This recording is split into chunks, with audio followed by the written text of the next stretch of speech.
विश्व के जाने माने महान दार्शनिक संत और एक नए युग के आध्यात्मिक संत आचार्य अर्थात ओशो रजनीश का जन्म उत्सव 11 दिसंबर को कुशवाड़ा में उनके अनुयायियों एवं सन्यासियों के द्वारा धूमधाम से मनाया गया। आपको बता दें कि आचार्य रजनीश अर्थात ओशो का जन्म 11 दिसंबर 1931 को उनके ननिहाल कुचवाड़ा गांव में हुआ था। यह बरेली तहसील के अंतर्गत जिला रायसेन एवं मध्य प्रदेश में है और उन्हें जबलपुर में 21 वर्ष की आयु में 21 मार्च 1953 को मोलश्री वृक्ष के नीचे संबोधि की प्राप्ति हुई थी। 19 जनवरी 1990 को पुणे स्थित अपने आश्रम में वो सायंकाल 5 बजे लगभग उन्होंने अपनी देह त्याग दी थी। उनका असली नाम चंद्रमोहन जैन था। ओशो के जन्मोत्सव पर कुचवाड़ा में देश विदेश से आए उनके सन्यासियों के द्वारा उनका जन्मोत्सव धूमधाम से मनाया गया एवं उन्होंने उस कम्यून में बैठकर आचार्य रजनीश की उस एनर्जी को प्राप्त किया जिसके माध्यम से आचार्य रजनीश पूरे विश्व में जाने जाते थे।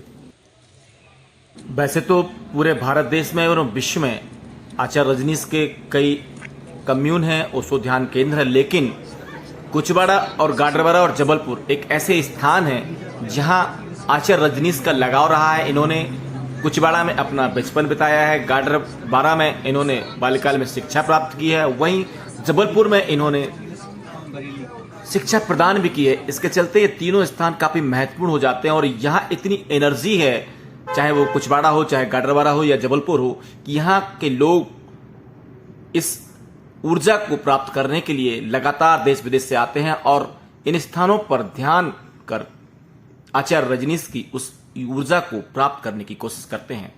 आइए देखते हैं पूरी खबर कुचवाड़ा से।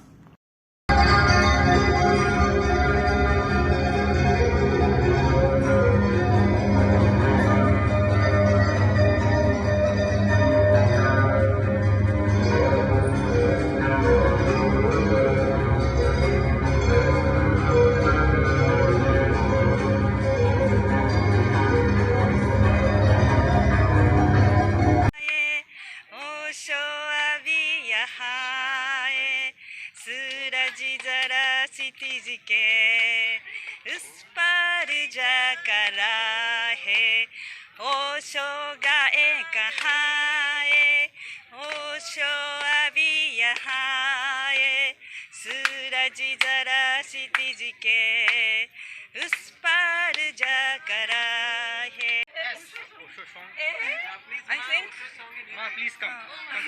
I think meditation is very important for human being, and I know also by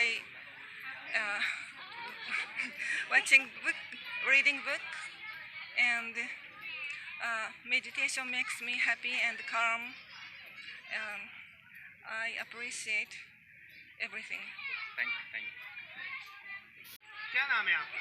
मेरा नाम स्वामी देव संगीत है। आप ओशो का जन्मोत्सव मनाने आए, कौन सा जन्मोत्सव है आज? ओशो का आज 91 बर्थडे है जी। आप यहाँ पे जन्मोत्सव मनाने, ओशो के बारे में क्या सुन रखा है? किस तरह के आज आध्यात्मिक गुरु के नाम से भी जाना जाता है ओशो जी। तो वास्तव में क्या जीवन था ओशो का?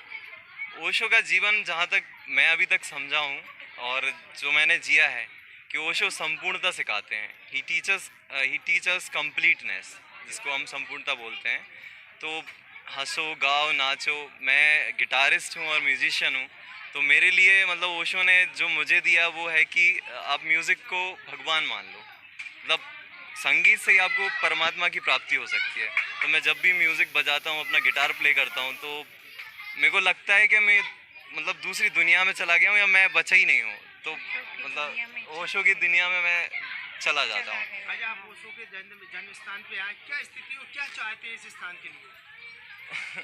ये मतलब मैं तो इसको ऐसे ही रखना चाहूँगा। यहाँ पे अगर जो एनर्जी है और जो वाइब है यहाँ की, वो बहुत ही नेचुरल है। ऐसा है कि जैसा पहले जब ओशो रहा करते होंगे उससे ही मिलता ही जुलता है अभी, मतलब कुछ बदला नहीं है। तो मैं चाहूँगा कि ऐसे ही इसको कंजर्व करके रखे। बट हाँ, मैं गवर्नमेंट से ये रिक्वेस्ट करना चाहूँगा कि वो इसको और अच्छी सिक्योरिटी दें और यहाँ इस जगह के लिए, कुचवाड़ा के लिए और बहुत इनोवेशंस करें, तो बहुत अच्छा होगा ओशो सन्यासी इसके लिए। क्या नाम है आपका, कहाँ से आए आप? स्वामी जीवन प्रमोद। कहाँ के रहने वाले?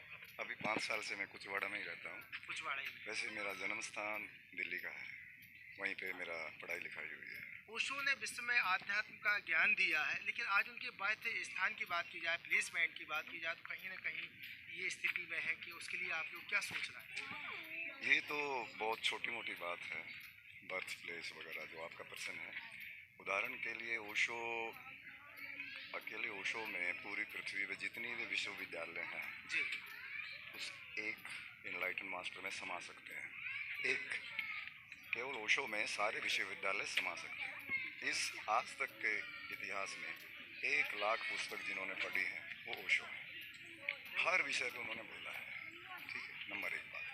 नंबर 2 बात, आज आप इंटरनेट पे उनके कम से कम 2000 प्रवचन हैं, 1.5 घंटे के वीडियो प्रवचन। एक भी प्रवचन आप नहीं खरीद सकते, सारे गायब हो गए हैं। कॉपीराइट का इशू है। वैसे कॉपीराइट सुना है 100 साल तक होता है। ये क्योंकि हम लोग भारतीय लोग सोए हुए हैं, विदेशी जो हैं उन्होंने उसका, जिन लोगों ने उनको पॉइजन दिया, देश से निकाला, उनका ही आज हेड ऑफिस स्विट्जरलैंड वगैरह में है। उनके पास है सारे के सारे कॉपीराइट और पेटेंट्स, और हमारे पास नहीं है। आप ओशो की कोई भी प्रवचन जो वीडियो प्रवचन है आप नहीं खरीद सकते 10 मिनट से ज़्यादा यूट्यूब पे। ओशो की मौत और कैसे हुई थी ये क्यों नहीं बताया जाता? वो एक अलग इशू है। सबसे पहले इस प्रश्न का उत्तर जो आपने छोटा मोटा, जो जन्मभूमि जापान के सन्यासियों ने इसकी एनर्जी को बचा के रखा है, ये ऐसे ही रहे तो ज़्यादा अच्छा है।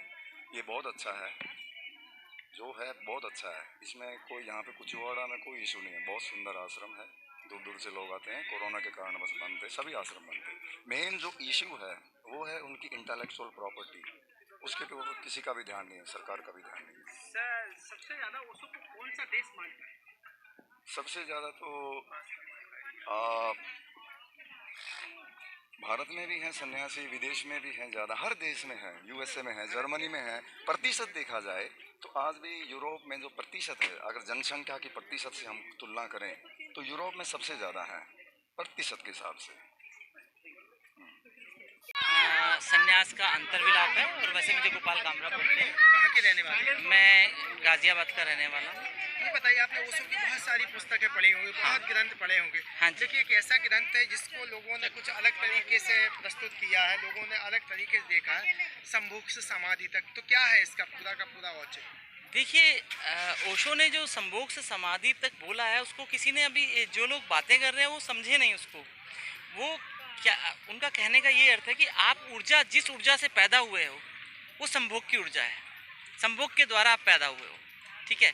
और आपके अंदर जो पूरी ऊर्जा आपके शरीर में बह रही है वो ऊर्जा वही है, पर आप उस ऊर्जा का रूपांतरण कर सकते हो, उसको समाधि तक ले जा सकते हो।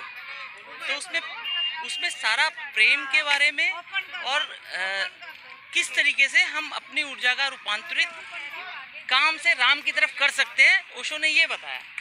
लोग उसको आज, अब देखिए, लोग कुछ टाइटल पढ़ के कुछ का कुछ भी अर्थ लगा सकते हैं। ओशो ने 650 किताबें लिखी हैं। उन्होंने बुद्ध के ऊपर बोला, कृष्ण के ऊपर बोला, महावीर के ऊपर बोला। गीता दर्शन जितना प्यारा उन्होंने उसको डिटेल में बताया है, वैसा कुछ नहीं है। अगर पातंजलि को आपको समझना है तो ओशो की पातंजलि योग सूत्र पढ़नी पड़ेगी। पर आप लोग सिर्फ एक शब्द पर अटक गए, संभोग पर। और अगर संभोग पर अटके तो संभोग नहीं होता तो आप और मैं होते क्या?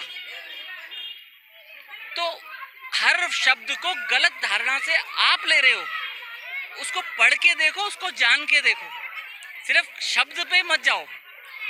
ध्यान बहुत गहरी चीज है, उसको करना पड़ेगा। तब आप तो अटके तो काम पर ही हो, और इसीलिए आप काम से डर भी रहे हो, इसीलिए संभोग की उस टाइटल को पकड़ के बैठे हो। अरे आप बुद्ध की बात पढ़ो ना, आप महावीर को पढ़ो, आप पातंजलि को पढ़ो, और अष्टावक्र पढ़ो आप ओशो का।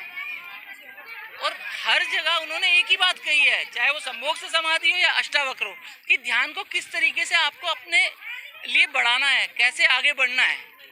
ध्यान ही मुक्ति का साधन है। ध्यान ही मुक्ति का साधन है।